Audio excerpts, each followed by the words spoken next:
Bem-vindos a mais uma aula aqui no canal do YouTube da BIE, preparatório para a segunda fase do vestibular do INSPER. Na aula de hoje a gente vai falar sobre uma técnica chamada brainstorming, que é basicamente a busca das ideias. Ela vai ser usada principalmente na realidade da arguição oral de vocês, mas vocês também podem usar o brainstorming para buscar pelos melhores argumentos durante a dinâmica do debate, certo? Focando aqui na arguição oral, lembrando que a gente já falou um pouco nas aulas anteriores.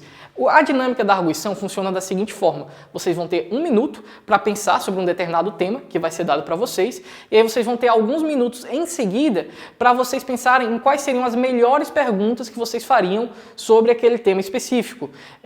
Digamos se vocês estivessem na frente de grandes especialistas ou de pessoas que já vivenciaram aquele tema de alguma forma. Um dos grandes objetivos, uma das grandes coisas que está sendo medida na dinâmica da arguição oral é a capacidade de vocês aprenderem a aprenderem. Mas, ora, como é que eu vou fazer perguntas por vários minutos sem receber respostas? É importante deixar claro, o avaliador não vai te responder, certo? Como é que eu vou fazer perguntas por vários minutos sobre um tema que às vezes eu não domino tanto? Bem, existem algumas técnicas para vocês buscarem as melhores ideias. A primeira delas é a chamada lista de disciplinas. O que é uma disciplina? É uma matéria, pode ser a sua matéria da escola, pode ser uma disciplina da universidade, uma disciplina como, por exemplo, direito, história, filosofia, sociologia e assim por diante.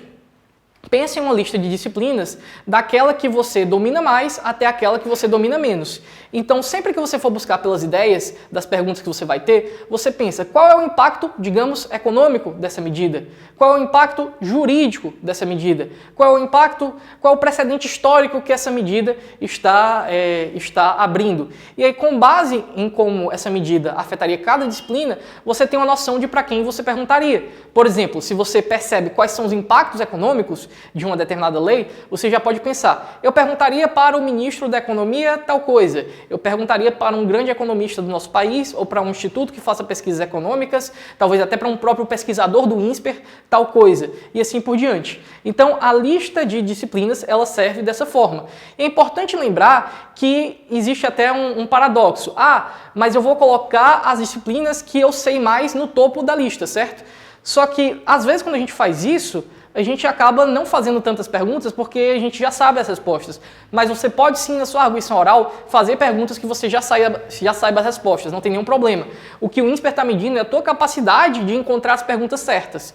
Então, se você já domina um determinado tema, faça perguntas como se você não o dominasse, ok? Mas a próxima técnica que eu vou demonstrar aqui é a técnica dos stakeholders. O que são os stakeholders? São as partes afetadas por uma determinada medida. Então, digamos que nós estamos debatendo algo como um exemplo que, enfim, um exemplo que pode ser discutido, como a privatização de uma determinada empresa. Quem seriam os stakeholders? Bem, os funcionários dessa empresa são uma das partes afetadas, porque eles estão na dúvida. O que vai acontecer com eles depois dessa privatização? O Estado e os gastos do Estado são outra parte afetada.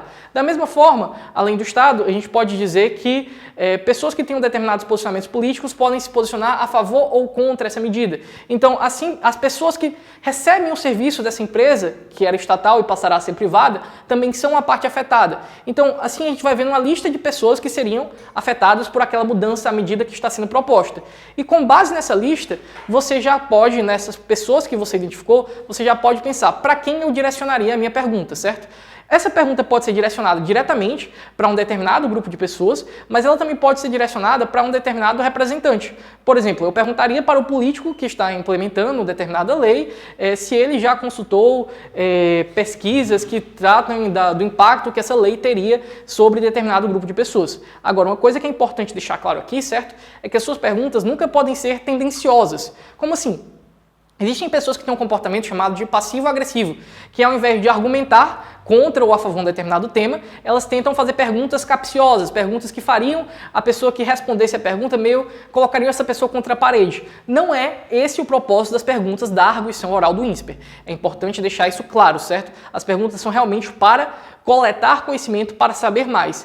Essa técnica de brainstorming aqui, dos stakeholders, ela pode ser usada inclusive na dinâmica do debate. A aula de hoje é principalmente sobre arguição oral, mas essa mesma técnica pode ser usada na dinâmica do debate. Como assim? Se você identifica quem vai ser afetado positivamente ou negativamente por uma determinada medida, às vezes só de descrever o que vai acontecer com essas pessoas, você já consegue ter um elemento de persuasão a favor ou contra aquela medida. Ah, determinada pessoa vai ser muito prejudicada se essa medida for implementada. Então, só de descrever isso, você já consegue ter um ponto que favorece, digamos, um combate à implementação daquele tema que está sendo discutido, certo? A técnica de brainstorming mais comum, mais conhecida e que a maioria das pessoas usará quando ela estiver na prova do INSPER é a técnica das chamadas perguntas jornalísticas. São as perguntas o que, quando, como, onde e por quê. Basicamente, você faz perguntas direcionadas a buscar esses conhecimentos. Então, estamos debatendo um determinado tema. Quem vai implementar esse determinado tema? Como acontecerá a implementação? Quando vai ser? Qual o período de tempo, digamos, se a gente está discutindo a construção de uma obra pública? Qual o período de tempo da estimativa dessa construção? E assim por diante. Mas por que essa técnica aqui não é a primeira que eu estou citando? Porque, como eu disse, a maioria dos candidatos do INSPER já conhecem essas técnicas.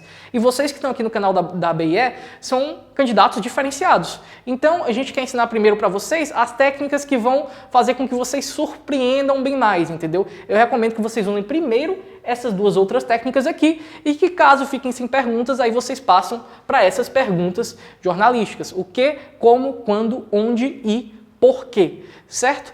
Mas aí surge aquela grande dúvida que a maioria dos alunos pergunta: mas professor, e se der branco? E se, digamos, no terceiro minuto de perguntas eu não souber mais o que falar? Bem, primeira coisa, você tem a opção de pausar a sua arguição oral. Quando eu falo pausar, de interromper de fato a arguição oral, encerrar a dinâmica, mas eu não recomendo, não é recomendado que você faça isso.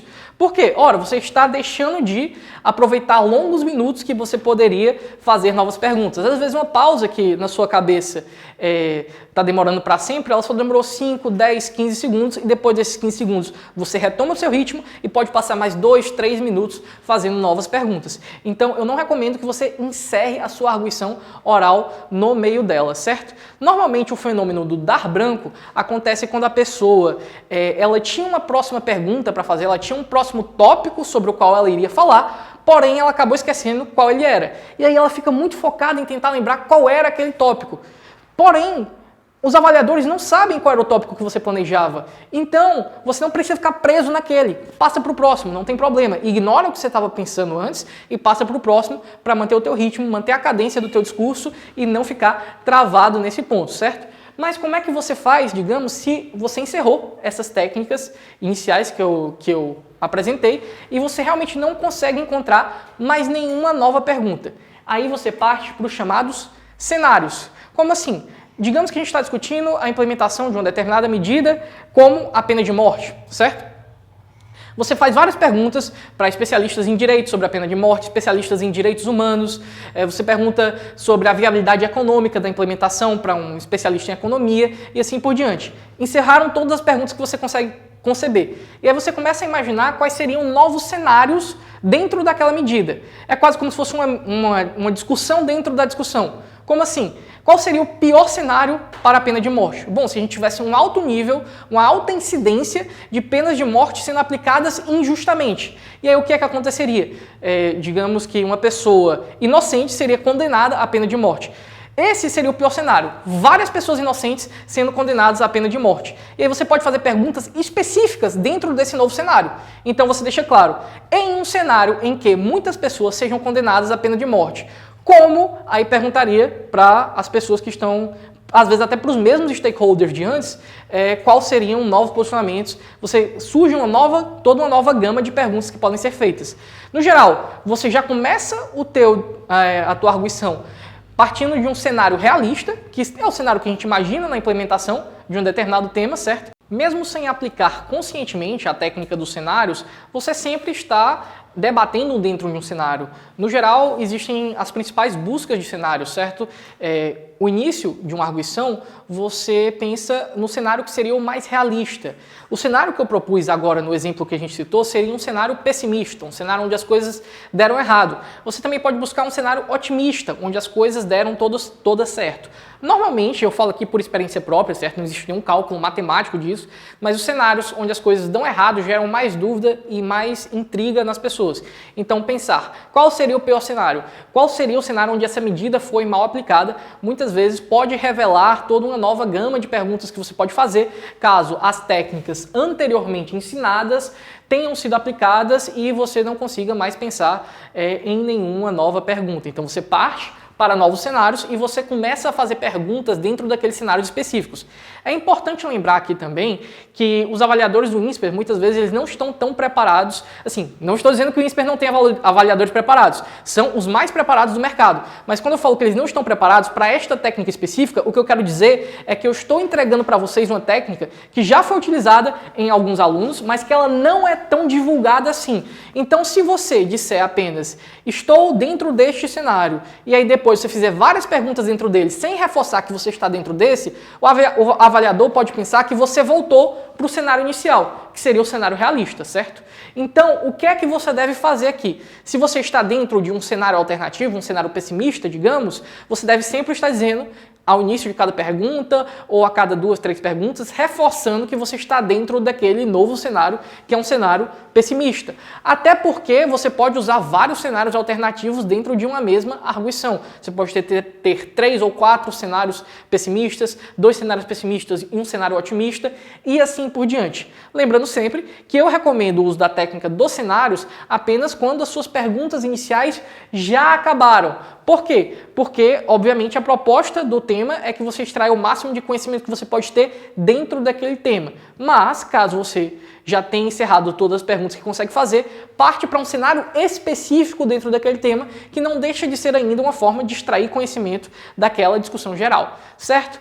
Por hoje é isso. Você tem alguma dúvida sobre a arguição oral? Deixa suas dúvidas nos comentários, que a gente vai dar atenção para todo mundo e, quem sabe, em breve ela não acaba virando um novo conteúdo aqui no canal do YouTube da BIE. Muito obrigado e até breve!